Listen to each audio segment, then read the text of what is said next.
Hello बच्चों, आज हम लोग का जो लेक्चर होगा वह electrostatics potential and capacitance chapter का कैपेसिटर्स के कॉम्बिनेशन का लेक्चर होगा।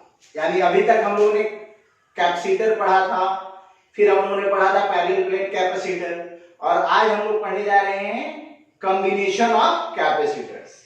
यानी ये जो डिफरेंट कैपेसिटर्स होते हैं उनको किस तरीके से हम क्या करेंगे, कंबाइन करेंगे, कितने तरीके से हम उनको एक दूसरे के साथ कनेक्ट कर सकते हैं। तो मेनली दो तरीके के होते हैं, एक होता है सीरीज कॉम्बिनेशन और दूसरा होता है पैरेलल कॉम्बिनेशन। तो अभी सबसे पहले हम लोग कौन सा कॉम्बिनेशन पढ़ेंगे, सीरीज कॉम्बिनेशन सबसे पहले पढ़ते हैं। सीरीज कॉम्बिनेशन यानी पहला वाला सीरीज कॉम्बिनेशन, इसको सीरीज कॉम्बिनेशन को पढ़ते हैं। सीरीज कॉम्बिनेशन से क्या होता है, इसको हिंदी में श्रेणी कर्म संयोजन कहते हैं। एक्चुअली होता क्या है कि एक सीरीज है, यानी कि एक कैपेसिटर खत्म होगा and after that next capacitor start होगा। यानी in this combination we connect the capacitor end to end, यानी एक कैपेसिटर खत्म, दूसरा कैपेसिटर शुरू, फिर तीसरा, फिर चौथा। सीरीज यानी लाइन से बहुत सारे कैपेसिटर को हम लोग कनेक्ट करते हैं। यानी हम कह सकते हैं कि इन दिस कॉम्बिनेशन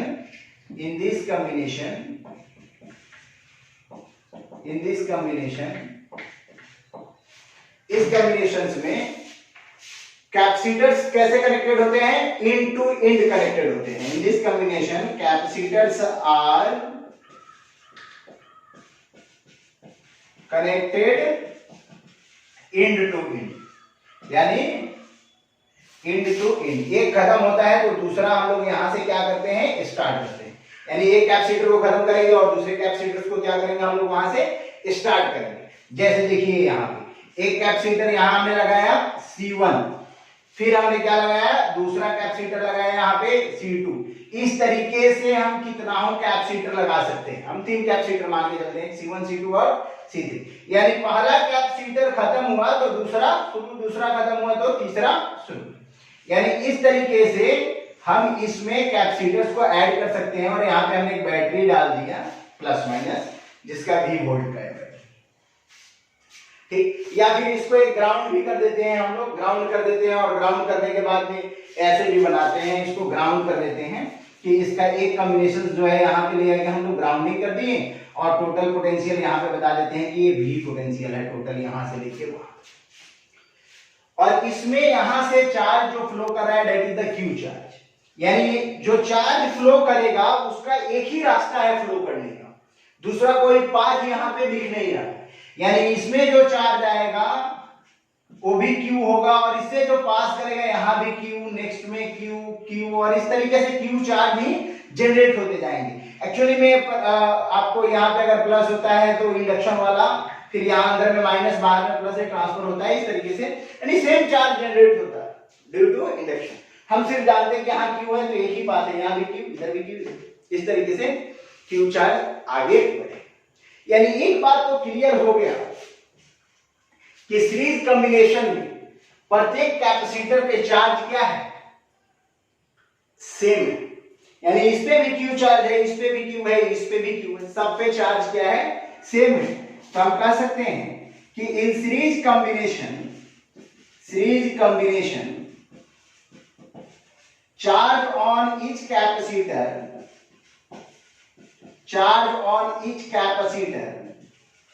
इज सब कैपेसिटर पे चार्ज। तो हम लोगों ने देखा कि सीरीज कैपेसिटर में, सीरीज कॉम्बिनेशन में प्रत्येक कैपेसिटर पे चार्ज क्या होता है, सेम होता है। और इस पे अगर हम वोल्टेज की बात करें तो हमें मालूम है, हम लोगों ने कैपेसिटर का एक फॉर्मूला पढ़ा है, Q = CB, C = Q/V।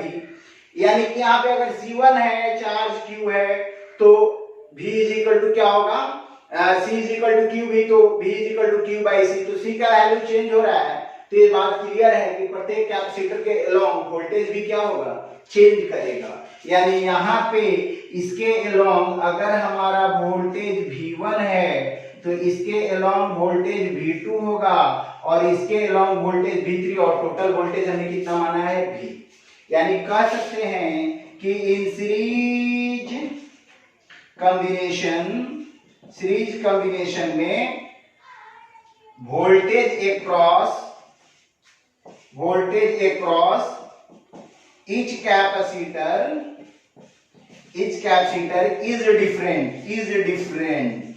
यानी हमने क्या देखा कि वोल्टेज क्या होगा, अलग अलग होगा, लेकिन चार्ज सब पर क्या होगा, सेम होगा। अब हमें टोटल कैपेसिटेंस निकालना है कॉम्बिनेशन का, कि अगर हम इन सबको हटा दें और इनके बदला में, इनके एक्सचेंज में, इनके बदले में एक ही कैपेसिटर यूज करें तो उसका कैपेसिटेंस कितना होगा, ये चीज हमें देखना है। यानी हमें इक्विवेलेंट कैपेसिटेंस निकालना है। तो जल्दी से आप इसको नोट करेंगे और उसके बाद हम लोग इक्विवेलेंट कैपेसिटेंस निकालेंगे सीरीज कॉम्बिनेशन का।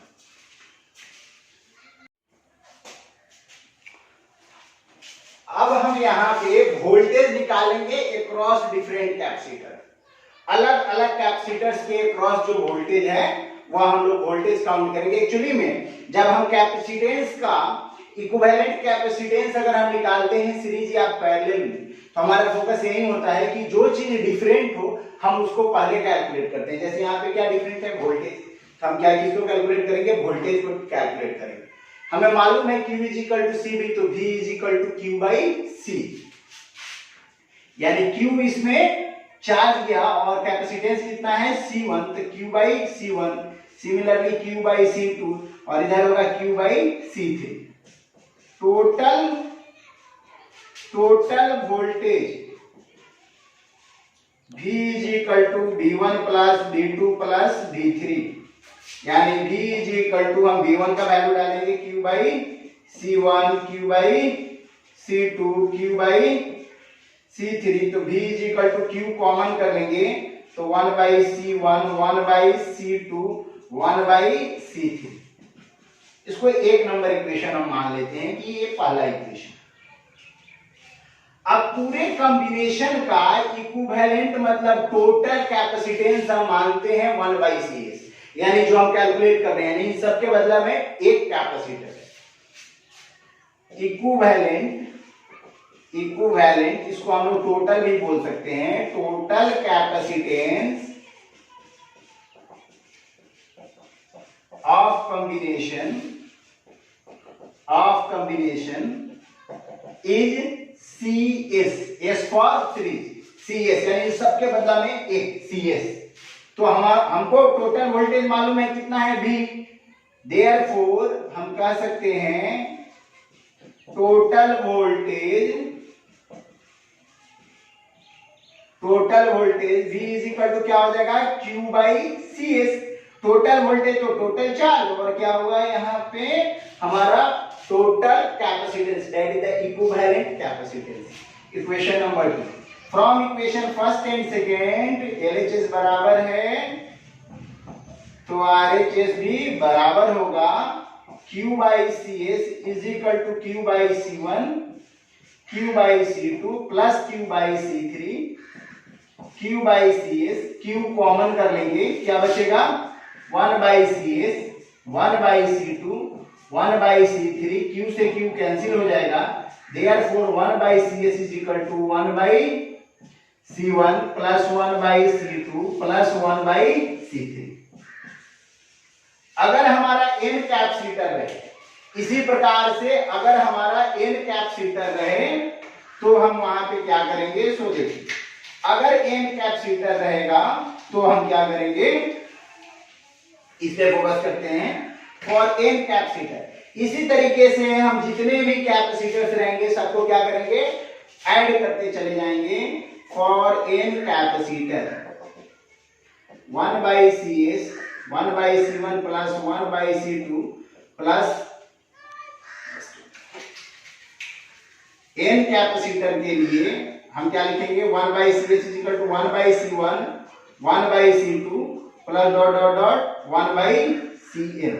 जितना रहेगा सबको हम ऐसे ही क्या करते हैं, चले जाएंगे, ऐड करते चले जाएंगे, तो उससे हमारा क्या निकल जाएगा, इक्विवेलेंट कैपेसिटेंस निकल गया सीरीज कैपेसिटर। 1/C1, 1/C2 जितना भी रहेगा उसको इसी तरीके से हम लोग ऐड करते चले जाएंगे। इस तरीके से हम लोगों ने क्या निकाल लिया, इक्विवेलेंट कैपेसिटेंस निकाला, किसका, सीरीज कॉम्बिनेशन का। अब हम लोग किसका निकालेंगे, पैरेलल कॉम्बिनेशन का। तो इसको जल्दी से हम लोग नोट करेंगे। Then after we are going to find the capacitance of parallel combination.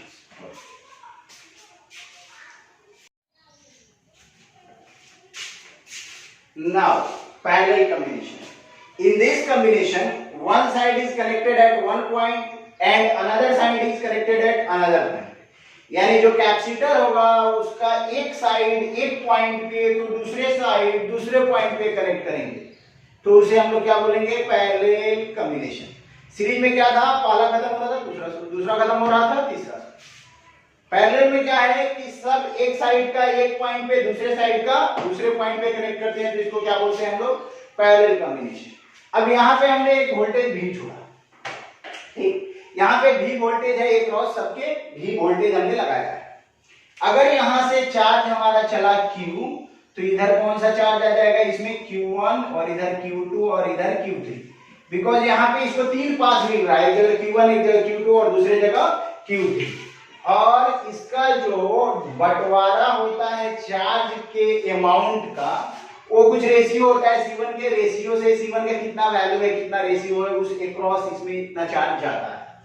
इस प्रकार से हम C1 के वैल्यू पे Q का चार्ज डिपेंड करता है। तो हम देखें तो वोल्टेज क्या हो जाता है, वो बैलेंस करने के कारण वोल्टेज जो है सो आपका C1 में जितना होगा उतना ही वोल्टेज C2 में आता है और उतना ही वोल्टेज किस में आता है? C3 में आता है।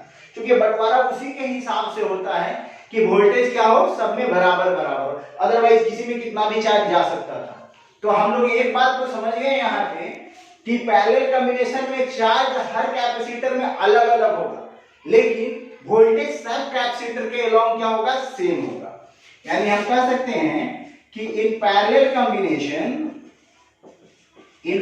Combination charge is different along each capacitor,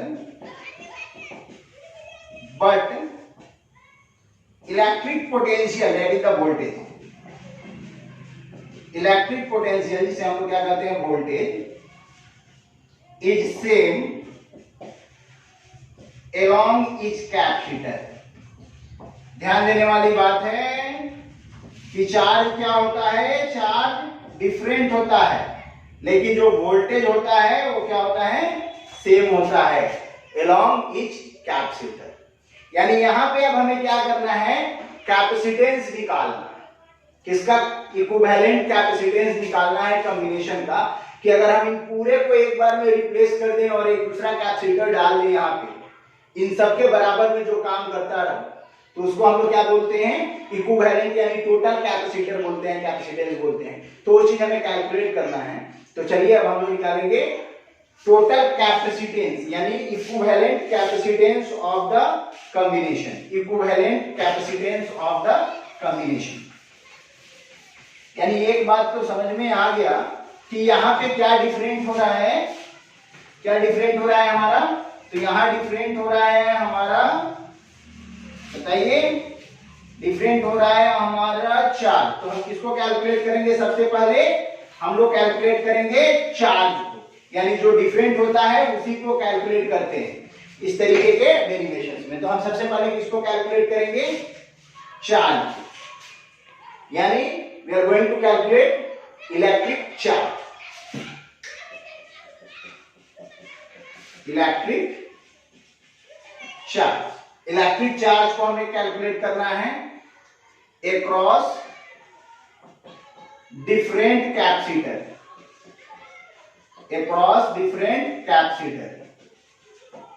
अलग अलग कैपेसिटर्स के अक्रॉस में किसको कैलकुलेट करना है? Electric charge. ध्यान दीजिएगा, यानी Q1 is equal to C1 और वोल्टेज तो सब में क्या है? V, Q2 is equal to C2V, Q3 is equal to C3V। Suppose equivalent capacitance of combination is Cp।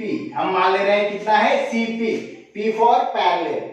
तो हमें मालूम है टोटल वोल्ट का चार्ज Q, यानी हम लिखेंगे यहाँ पे टोटल चार्ज।